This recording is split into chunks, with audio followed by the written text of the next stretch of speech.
Good morning to you all. I am doctor Seema और आप देख रहे हैं अपना YouTube channel RS mathematics and geography classes. तो कैसे हैं आप लोग? आशा करते हैं कि बहुत ही अच्छे होंगे और हर पल अपने लक्ष्य की ओर अग्रसर हो रहे होंगे। तो चलिए शुरू करते हैं आज की क्लास। और आज की क्लास में हम देखने वाले हैं इकोनॉमिक्स, जो कि आपको LT ग्रेड या फिर TGT या फिर जो इकोनॉमिक्स से PGT करना चाहते हैं या फिर अदर्स एग्ज़ाम्स में भी ये जो टॉपिक है वो काफ़ी उपयोगी है। तो यहाँ हम बात करेंगे कि जो इकोनॉमिक्स का नोट्स है उसे हम किस प्रकार से बनाएं कि वह हमें याद करने में कोई भी दिक्कत ना हो।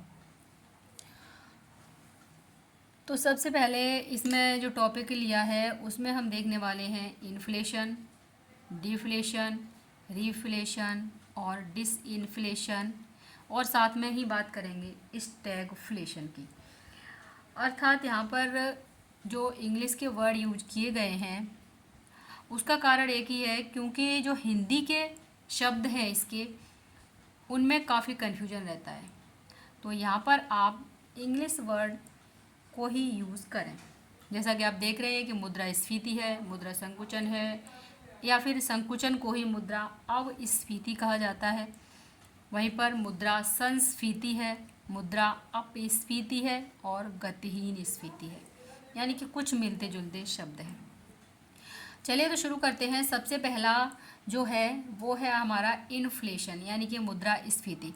अगर हम इसे जो सामान्य शब्द में समझें, मुद्रास्फीति जो शब्द है वो काफ़ी टफ नज़र आता है। अगर हम सामान्य शब्दों में बात करें तो महंगाई को हम यहाँ पर मुद्रास्फीति कह सकते हैं, यानी कि जो वस्तुएं और सेवाएं हैं उनकी कीमतों में लगातार तेज़ी से वृद्धि हो रही है। जैसा कि हमने जो हमारा प्रीवियस वीडियो था जिसमें नोट्स कैसे बनाए हैं उसमें हम बात की थी मांग और पूर्ति की, और उसमें हमने साथ ही ये बताया था कि डिमांड बराबर सप्लाई होती है, और वो हमारी जो लाइन है उससे अगर कीमतें ऊपर की तरफ जाती हैं, यानी कि कीमतों में वृद्धि होती है, तो ये होता है हमारा इन्फ्लेशन। यानी कि सामान्य जो कीमत स्तर है ये आप देख पा रहे होंगे, यहाँ पर डिमांड और सप्लाई यहाँ पर दोनों बराबर हैं, और ये हमारा होता है जनरल प्राइस लेवल, यानी कि सामान्य कीमत स्तर। अगर इस सामान्य कीमत स्तर से किसी भी वस्तु या सेवा की कीमतों में वृद्धि हो रही है, यानी कि ऊपर की तरफ ये जा रहा है, तो यहाँ पर आपका क्या हो जाएगा, इन्फ्लेशन की स्थिति हो जाएगी। अगर हम यहाँ पर इन्फ्लेशन की बात कर रहे हैं तो ये किस प्रकार से होगा, इसके कारण क्या है उनकी भी बात कर लेते हैं। मुद्रास्फीति के कारण या प्रकार की बात करें तो दो प्रकार से हो सकती है। एक तो है मांग जनित स्फीति और दूसरी हो सकती है लागत जनित स्फीति। मांग जनित स्फीति से तात्पर्य क्या है कि अगर डिमांड अधिक होगी सप्लाई से तो स्वाभाविक है कि कीमतें बढ़ेंगी, कोई भी वस्तु हो या फिर कोई सेवा हो। और साथ ही लागत जनित स्फीति की बात करें तो यदि किसी भी वस्तु को तैयार करने में जो भी कच्चा माल है उसमें अगर प्राइस बढ़ता है, यानी कि जो भी कच्चा माल उपयोग हो रहा है और उसकी कीमतें बढ़ रही हैं, तो ये उसमें जो लागत है किसी भी वस्तु के बनने में वो अधिक हो जाएगी। तो ये हमारी कहलाएगी लागत जनित स्फीति। वहीं पर अगर हम इसमें एक फ्लो चार्ट की बात करें तो देखेंगे कि लोगों की यानी कि अर्थव्यवस्था और बाजार में मुद्रा की पूर्ति या तरलता में वृद्धि हो जाए तो क्या होगा। तो लोगों की क्रय शक्ति या क्षमता में वृद्धि हो जाएगी। अगर वृद्धि हो जाती है तो उससे क्या होगा, वस्तु तथा सेवा की मांग में वृद्धि हो जाएगी और अगर वस्तु और सेवा की मांग में वृद्धि होगी तो कीमतों में वृद्धि हो जाएगी। अर्थात स्थिति क्या हो जाएगी, इन्फ्लेशन की, यानी कि मुद्रास्फीति की स्थिति बन जाएगी। ये भी कह सकते हैं कि मुद्रास्फीति की स्थिति में लोगों की क्रय शक्ति में वृद्धि हो जाती है, क्योंकि मनी सप्लाई में वृद्धि हो जाती है, किंतु मुद्रा की क्रय शक्ति में गिरावट तथा कमी हो जाती है। अब यहाँ पर हम बात कर रहे हैं मुद्रा की क्रय शक्ति में गिरावट तथा कमी हो जाती है। प्रश्न यहीं से बन सकता है कि ये कौन सी स्थिति है इसमें कि मुद्रा की क्रय शक्ति में गिरावट तथा कमी हो जाती है। तो ये स्थिति होती है इन्फ्लेशन की, यानी कि कीमतें बढ़ेंगी तो मौद्रिक वैल्यू क्या हो जाती है, कम हो जाती है, यानी मौद्रिक आय, मॉनेटरी वैल्यू कम हो जाती है। अब मान लीजिए कि 100 रुपये हैं आपके पास और कोई भी वस्तु आप खरीदने जा रहे हैं, मान लीजिए आलू है, आलू अगर 20 रुपये किलो है तो वो आपको 100 रुपये में कितना मिल जाएगा, 5 किलो मिल जाएगा। वहीं पर आपके पास 100 रुपये हैं और आलू की कीमत 25 रुपये हो जाएगी, तो अब आपको कितना मिलेगा, यानी कि अब आप 4 किलो आलू ही खरीद पाएंगे। कहने का मतलब है कि जो मुद्रा की क्रय शक्ति थी उसमें गिरावट आ गई। तो इस प्रकार से आप इसे एग्जाम्पल के द्वारा समझ सकते हैं, नोट्स में भी डाल सकते हैं। यहाँ पर अगर हम बात करें कि मौद्रिक आय और वास्तविक आय, जब हम आय की बात कर रहे हैं तो यहाँ पर हम बात कर रहे हैं मॉनेटरी वैल्यू की और रियल इनकम की।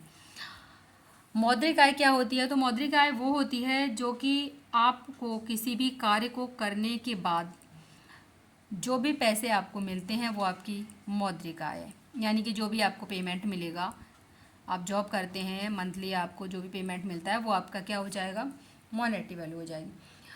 वहीं पर अगर आप उस पैसे से कोई वस्तु या सेवा खरीदते हैं तो वो क्या हो जाएगी, वो आपकी हो जाएगी वास्तविक आय, यानी कि रियल इनकम।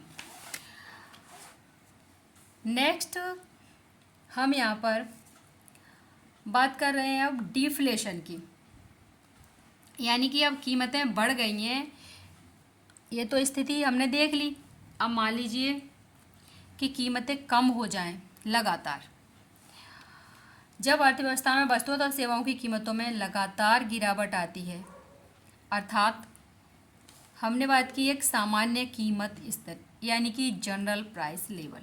तो आप यहाँ पर देख पा रहे हैं कि ये जनरल प्राइस लेवल है, डिमांड बराबर सप्लाई है। अब इस स्तर से कीमतें नीचे की तरफ, यानी कि कीमतों में कमी होने लगी, मुद्रा संकुचन की स्थिति, जिसे कि एक तरह से मंदी भी कह सकते हैं। अब इस स्थिति को ही हम कहते हैं डिफ्लेशन। अब यहाँ पर हम मुद्रास्फीति और मुद्रा संकुचन से जो प्रश्न बनते हैं उनके बारे में बात करें तो आप देखेंगे ये जो पॉइंट हैं यहाँ से आपके कई प्रश्न बन सकते हैं। सबसे पहले मुद्रास्फीति की तरफ देखेंगे। डिमांड अधिक है सप्लाई से तो कीमतें क्या हो रही हैं, बढ़ रही हैं, यानी कि कीमतों में वृद्धि। वहीं पर आप इधर देख रहे हैं मुद्रा संकुचन की स्थिति क्या है। तो मुद्रा संकुचन की स्थिति में आपका सप्लाई अधिक है डिमांड से, तो क्या हो रहा है, कीमतें गिर रही हैं, यानी कि कीमतें कम हो रही हैं। वहीं पर अगर हम मुद्रास्फीति की बात करें तो अर्थव्यवस्था या मुद्रा की पूर्ति या तरलता में क्या हो रहा है, वृद्धि हो रही है, यानी कि जो मार्केट सप्लाई है वो अधिक हो रहा है। वहीं पर अर्थव्यवस्था मुद्रा की पूर्ति या तरलता में कमी हो जाती है, ये आपकी मुद्रा संकुचन की स्थिति है। नेक्स्ट अगर स्फीति में देखें तो लोगों की क्रय शक्ति में वृद्धि हो जाती है। अगर यहाँ पर देखेंगे आप मुद्रा संकुचन में तो लोगों की जो क्रय शक्ति है उसमें कमी हो जाती है। यहाँ पर मुद्रास्फीति है, मांग में वृद्धि हो रही है, मुद्रा संकुचन है तो मांग में कमी हो रही है। मुद्रा के मूल्य में गिरावट कौन सी स्थिति हो जाएगी, मुद्रास्फीति की, जैसा कि हमने अभी बात की। अगर वहीं पर पूछा जाए यहाँ पर क्या होगा जब मुद्रा संकुचन की स्थिति है, तो मुद्रा के मूल्य में वृद्धि हो जाएगी, यानी कि उसका बिल्कुल विपरीत स्थिति इसके अंतर्गत होती है। चलिए नेक्स्ट देखें तो यहाँ पर हम बात करें कि मुद्रास्फीति का अर्थव्यवस्था पर क्या असर हुआ। अभी हम मुद्रा संकुचन की बात कर रहे हैं और इससे पहले हम मुद्रा स्फीति की बात कर रहे थे। अगर ऐसा होता है तो इसका जो बुरा प्रभाव है वो पड़ेगा अर्थव्यवस्था पर, तो किस प्रकार से रहेगा। अगर हम इसे फ्लो चार्ट की तरफ देखें तो कीमतों में वृद्धि हो गई, लोगों की वास्तविक आय में कमी हो गई, लोगों के खर्च में वृद्धि हुई, उससे क्या हुआ, बचत में कमी हो जाएगी, बचत में कमी होने से निवेश में कमी होगी, निवेश में कमी होने से उत्पादन में कमी होगी, और उत्पादन में कमी होने से क्या हो जाएगा, बेरोजगारी में वृद्धि हो जाएगी, और उत्पादन में कमी होने से रोजगार में कमी आएगी, और रोजगार में अगर कमी हो जाएगी तो बेरोजगारी में वृद्धि हो जाएगी, जब बेरोजगारी में वृद्धि होगी तो गरीबी में वृद्धि हो जाएगी। तो ये सारी स्थितियाँ बन जाएंगी। अगर मुद्रास्फीति की बात करें तो एक प्रश्न इस पर अवश्य बनता है कि मुद्रास्फीति को एक प्रकार का अतिरिक्त कर माना जाता है, और जिसका भार किस पर पड़ता है, तो वो पड़ता है गरीबों पर। अगर हम वहीं पर मुद्रा संकुचन की बात कर रहे हैं अभी, तो मुद्रा संकुचन का क्या प्रभाव होगा। अब मान लीजिए कि लगातार कीमतों में गिरावट हो रही है, उससे क्या असर पड़ने वाला है, उससे उत्पादक वर्ग निराश या हतोत्साहित हो जाएगा। यानी कि जो किसी भी वस्तु या सेवा का उत्पादन करने वाला व्यक्ति है और जब मार्केट में उसकी सप्लाई नहीं हो पा रही अधिक, तो वो निराश हो जाएगा, स्वाभाविक है। उत्पादन में कमी हो जाएगी, इससे फिर क्या करेगा, वो जो भी वस्तु या सेवा तैयार कर रहा है उसके उत्पादन में वो कमी करेगा, क्योंकि सप्लाई नहीं हो रही। वहीं पर फिर क्या होगा, तो रोजगार में भी कमी आ जाएगी, बेरोजगारी में वृद्धि हो जाएगी, और बेरोजगारी में वृद्धि हुई तो गरीबी में वृद्धि हो जाएगी। यानी कि सब एक दूसरे से जुड़े हुए हैं। नेक्स्ट हम बात करें अब यहाँ पर, तो बात कर रहे हैं हम, सबसे पहले हमने मुद्रास्फीति की बात की है, तो उसे देखते हैं कि वापस इस स्थिति को करने के लिए हमें क्या करना पड़ेगा। तो वो हमें करना पड़ेगा, वो है डिसइन्फ्लेशन, यानी कि मुद्रा अपस्फीति। और यहाँ पर मुद्रा अपस्फीति यानी कि इन्फ्लेशन को नियंत्रित करने के लिए ये हमें करना होगा। और वो होगा कैसे, जनरल प्राइस लेवल है वहाँ पर हमें क्या करना है, वापस जाना है। तो इन्फ्लेशन को नियंत्रित करने की जो क्रिया है वो क्या कहलाती है, वो कहलाती है डिसइन्फ्लेशन।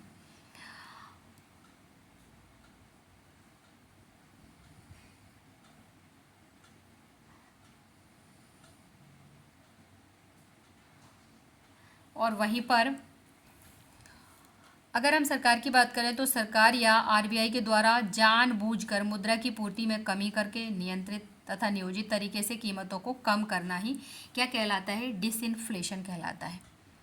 यानी कि एक नियोजित तरीके से क्या किया जाएगा, मुद्रा की पूर्ति में कमी की जाएगी, और इससे ये क्रिया क्या हो जाएगी, नियंत्रित हो जाएगी।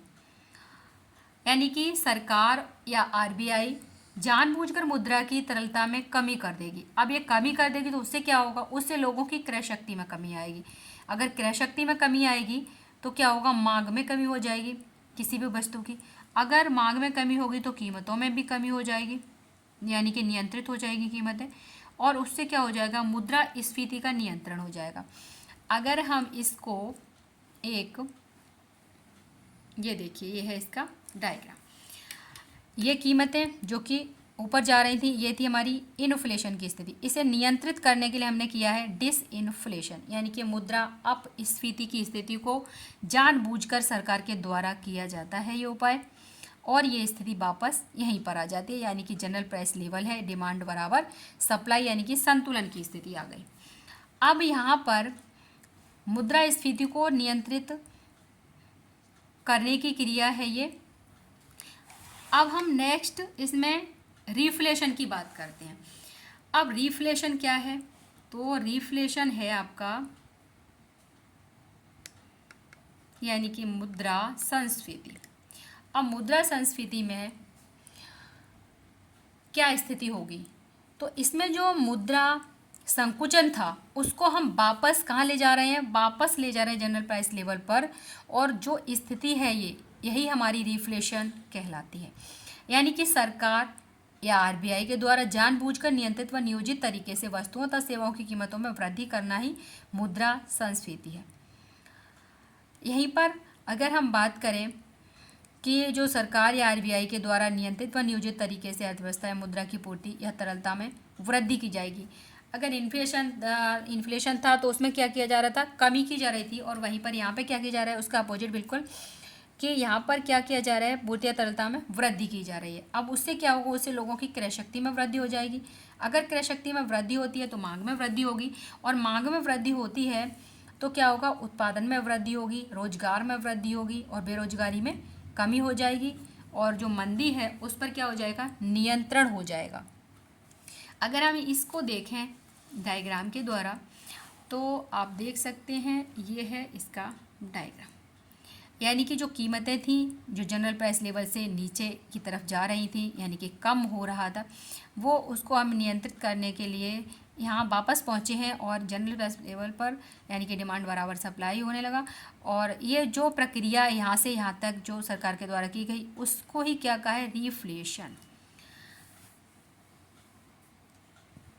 यानी कि यहाँ पर क्या होने लगा, मार्केट सप्लाई अधिक हो गई, डिमांड अधिक हो गई, और फिर कीमतें भी अधिक हो गई, यानी कि यहाँ से जो कि मंदी की स्थिति थी उसका नियंत्रण हो गया एक तरह से।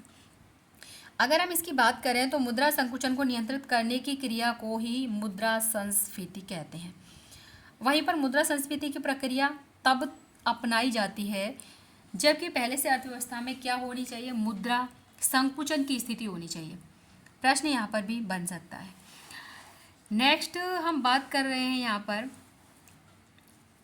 ये अगर चारों स्थितियां हम एक साथ देखें तो इस प्रकार की कुछ स्थिति बनेगी। ये देख रहे हैं आप, ये मांग और पूर्ति वाली हैं, और यहाँ पर हम डिमांड बराबर सप्लाई को दर्शा रहे थे, और डिमांड बराबर सप्लाई यानी कि ये जनरल प्राइस लेवल वाली हमारी जो लाइन है, जनरल प्राइस लेवल डिमांड बराबर सप्लाई वाली, इससे कीमतें ऊपर गई तो ये इन्फ्लेशन हुआ। अगर हमने वापस उसी स्थिति को पाया तो वो हो गया डिसइन्फ्लेशन। अगर कीमतें नीचे गई यानी कि कम हुई तो मंदी हुई तो क्या हुआ, तो ये आपका हो गया डिफ्लेशन। और अगर हमने इसे वापस उसी स्थिति पर आ गए हम, और ये हो गया हमारा रिफ्लेशन। अब ये जो स्थिति है इससे ही प्रश्न बनते हैं। अगर पूछता है कि अर्थव्यवस्था में लाभ की स्थिति कौन सी है, तो आपको ये डिसइन्फ्लेशन है, और ये स्थिति क्या है, लाभ की स्थिति है, यानी कि अर्थव्यवस्था को फ़ायदा होगा। अगर यहाँ पर देखेंगे तो ये क्या है, रिफ्लेशन है, और ये भी लाभ की स्थिति है, अर्थव्यवस्था को फ़ायदा होने वाला है। अगर हम इधर देखेंगे तो ये दोनों अनियंत्रित हैं, ये देखेंगे तो ये क्या है, नियंत्रित हैं, यानी कि अनियंत्रित रूप से कीमतें बढ़ी और इधर अनियंत्रित रूप से कीमतें कम हुई, लेकिन उनको नियंत्रित रूप से कंप्लीट किया गया, जनरल प्राइस लेवल पर ले जाया गया, और यहाँ पर भी जनरल प्राइस लेवल पर लाया गया, तो ये क्या है, नियंत्रित है। और ये अर्थव्यवस्था के लिए लाभकारी स्थितियाँ हैं, जबकि ये नुकसानदेह स्थितियाँ हैं अर्थव्यवस्था के लिए। यहाँ पर प्रश्न बनता है कि मुद्रास्फीति को नियंत्रित करने की क्रिया मुद्रा अपस्फीति कहलाती है, डिसइन्फ्लेशन कहलाती है। तो बिल्कुल सही है, ये वाली स्थिति की बात कर रहा है। वहीं पर कह रहा है कि डिफ्लेशन को नियंत्रित करने की क्रिया रिफ्लेशन, यानी कि जो डिफ्लेशन है इसको नियंत्रित करने की क्रिया रिफ्लेशन कहलाती है। ये भी आ सकता है प्रश्न। इन्फ्लेशन की ठीक विपरीत वाली स्थिति डिफ्लेशन है, यानी कि इन्फ्लेशन की ठीक विपरीत वाली स्थिति डिफ्लेशन है, बिल्कुल सही है। अब कह रहा है कि रिफ्लेशन के ठीक विपरीत वाली स्थिति डिसइन्फ्लेशन है, यानी कि जो रिफ्लेशन के ठीक विपरीत वाली स्थिति डिसइन्फ्लेशन है, तो ये भी बिल्कुल ठीक है, यानी कि ये दोनों स्थितियां भी सही हैं। अब यहाँ पर कोई भी बात ऐसी नहीं है जो कि आप भूल जाएंगे। नेक्स्ट हम बात करेंगे, अब यहाँ पर एक स्थिति हमारी रह जाती है और वो है स्टैगफ्लेशन, यानी कि गतिहीन स्फीति। अगर हम यहाँ पर गतिहीन स्फीति की बात करते हैं तो जो कि मुद्रास्फीति और मंदी दोनों स्थितियाँ अगर एक साथ आ जाएं तो क्या होगा, तो हमारा वो स्थिति हो जाएगी स्टैगफ्लेशन। अब यहाँ पर क्या हुआ है, तो यहाँ पर कीमतें बढ़ रही हैं और वहीं साथ में क्या हो रहा है, मांग में कमी भी हो रही है। इधर उत्पादन में कमी हो जाएगी, रोजगार में कमी, बेरोजगारी की स्थिति, गरीबी अधिक हो जाएगी। इधर कीमत बढ़ रही है, जो कि अगर हम बात करें तो जो कोरोना काल था उसमें जो स्थिति थी ना, वो स्थिति थी स्टैगफ्लेशन की। अब आप आसानी से समझ सकते हैं कि वस्तुओं की मतलब कीमतें बढ़ रही थी, लेकिन वहाँ पर क्या हो रहा था, बेरोजगार भी व्यक्ति हो रहे थे। अर्थव्यवस्था में कैसा माहौल हो जाएगा, गतिहीन स्थिति में निराशा का माहौल हो जाएगा। स्वाभाविक है, जबकि कीमतें भी बढ़ रही हैं वस्तुओं की, लेकिन रोजगार भी कम हो रहा है। जब व्यक्ति बेरोजगार हो जाएगा तो निराश तो होगा ही। यानी कि जब मुद्रास्फीति के साथ साथ अर्थव्यवस्था में मंदी के लक्षण भी दिखाई दें तो इस अवस्था को ही कहते हैं स्टैगफ्लेशन। तो ये आपका नोट्स अगर आप इकोनॉमिक्स का इस प्रकार से बनाएंगे तो आप भूलेंगे नहीं और आप बड़ी आसानी से इसमें से आने वाले प्रश्नों को सही कर सकते हैं। तो यदि आप हमारे चैनल पर फर्स्ट टाइम विजिट कर रहे हैं तो आप हमारे चैनल को सब्सक्राइब करना ना भूलें, क्योंकि आगे आने वाले एग्ज़ाम्स में टीजीटी, पीजीटी, एलटी या फिर यूपीएचईएससी या फिर कोई अदर्स एग्ज़ाम्स है जिसमें कि आपके लिए ये चैप्टर उपयोगी होने वाला है। वैसे आपको भूगोल के काफ़ी नोट्स आप कर सकते हैं हमारे चैनल से, क्योंकि हमने काफ़ी वीडियो बना रखे हैं और आपकी तैयारी में वो काफ़ी उपयोगी होंगे। अगर आप मैथमेटिक्स से हैं तो आप हमारे चैनल पर विजिट कर सकते हैं। तो चलिए आज की क्लास में बस इतना ही, मिलते हैं नेक्स्ट क्लास में। तब तक के लिए नमस्कार, धन्यवाद, जय हिंद।